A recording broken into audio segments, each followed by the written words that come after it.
Full disclosure, news and commentary number 168. I got to get to this quick. Kids are here running around. I just got done with a 3-day and 3-night marathon working session.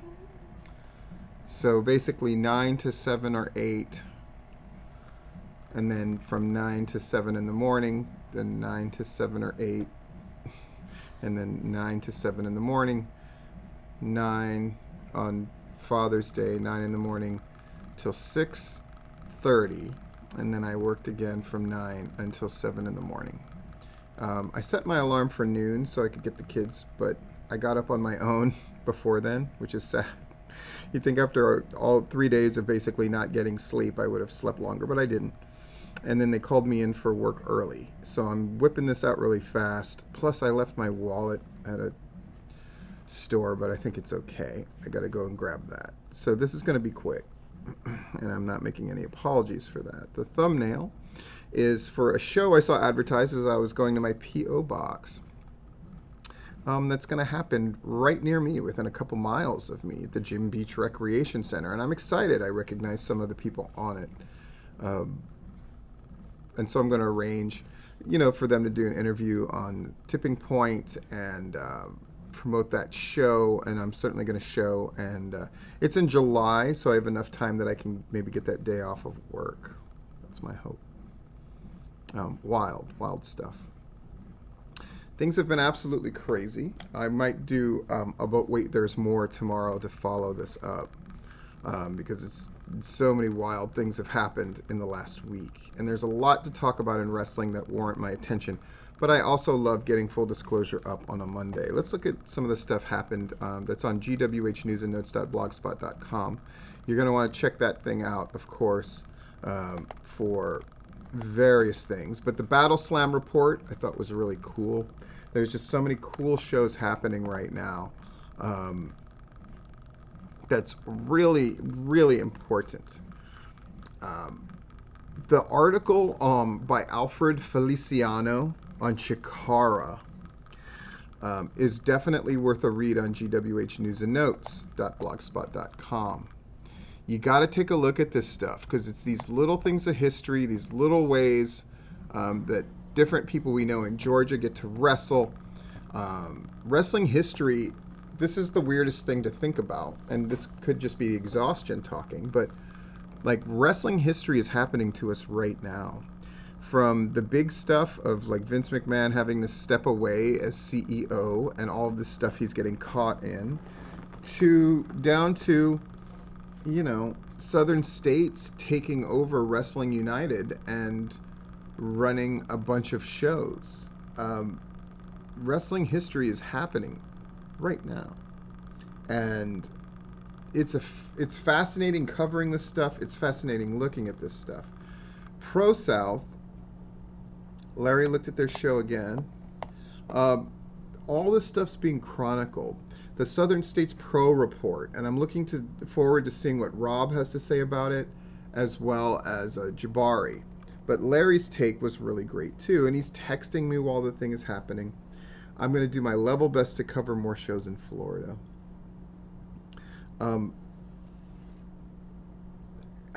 Something incredibly weird is thinking about, I'm looking at one of my kids, Veronica, is slowly kind of unpacking some boxes that I had still stored and taking the stuff out that she knows is good and should be saved and putting it places. So it's weird just seeing stuff from my past kind of pop up.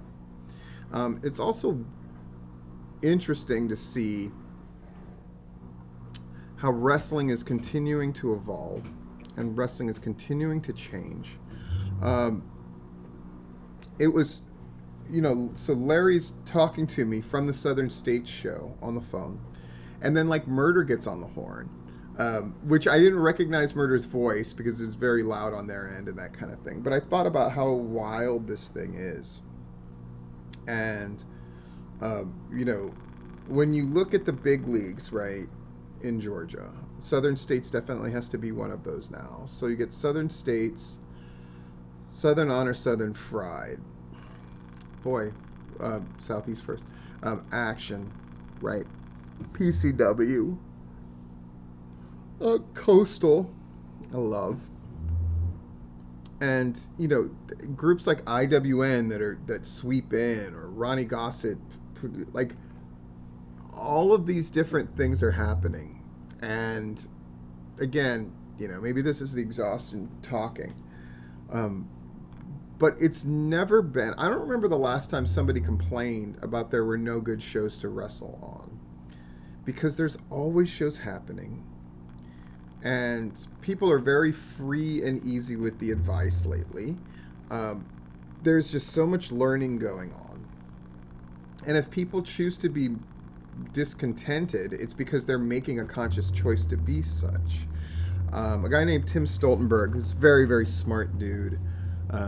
And I think he's back in Atlanta at Dad's Garage. But, he told me, he goes, oh, improv comics are good at two things, drinking coffee and bitching. And then I realized that could apply to like any workspace, but wrestling as well, right? That bitching is a lot of what we, and I'm going to include myself there, do about stuff. But right now, we're in a peacetime where we don't have leagues fighting with each other. We don't have people getting territorial. We don't have indie wrestling groups with bogus contracts, except for GCW, of course.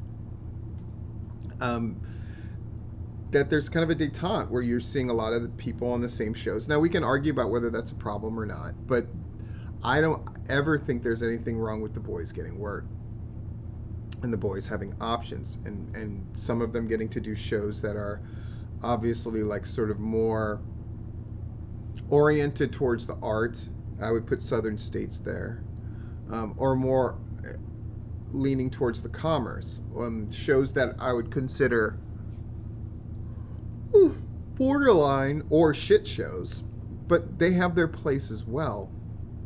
And what I'm so happy about is I think about when I was running PCW, and part of the reason I did so many freaking shows, and nobody's doing it like that, right? I'm not saying like PCW when I ran it has anything to be ashamed of. The opposite. I ran so many freaking shows. There were times where I ran more shows in a month than some leagues run in a year. But it really started because there were so few quality shows, and the ones that were true quality, like Wild Side or Anarchy, were very hard to get on. So I realized I got to get the guys reps. But nowadays, the guys can get their reps. And it's essential to getting better. It's essential for testing things out. It's essential for making mistakes in kind of a safer way.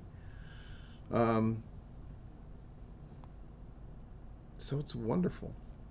And don't forget that it's wonderful. And we have Pride Month, Father's Day, and Juneteenth. There's a lot to contemplate and think about. And like I said, I'm going to have about Wait, There's More, where I'm going to follow up on more wrestling-oriented stuff. But right now I'm feeling philosophical. And because I'm in a bit of a rush, I'm kind of mentally going through stuff very quickly.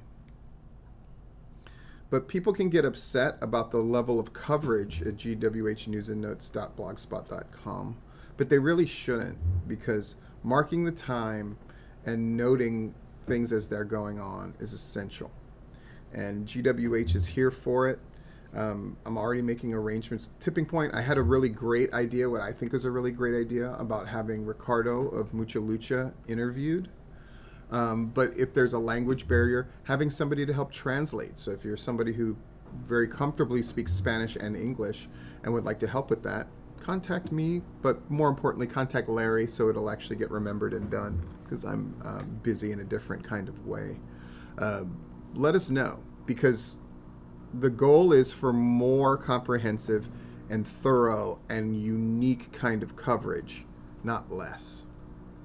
And in a time where I really feel like, AEW is great, but I also feel like there's so many ways that they're kind of plateauing right now and kind of at creative dead ends. And WWE has lived in that space of creative dead ends forever, and now they're getting caught up in all kinds of corruption stuff and the rest of that rot. That it really is up to the smaller leagues to set the tenor and tone and be at the highest point of the morality pyramid instead of the lowest. And if you don't know what that is, just watch old videos of mine. In any case, I'm going to go ahead and get going so I can get this thing up and get to work. And I'll be back with but wait, there's more. And I've already recorded and edited together a ton of platinum pinfalls basically catching us up. So I'll get those up as well. But it'll probably have to happen tomorrow, because frankly I want to hang out with my kids as much as possible when I'm not working, and it feels like I'm almost always working. In any case, this has been Full Disclosure.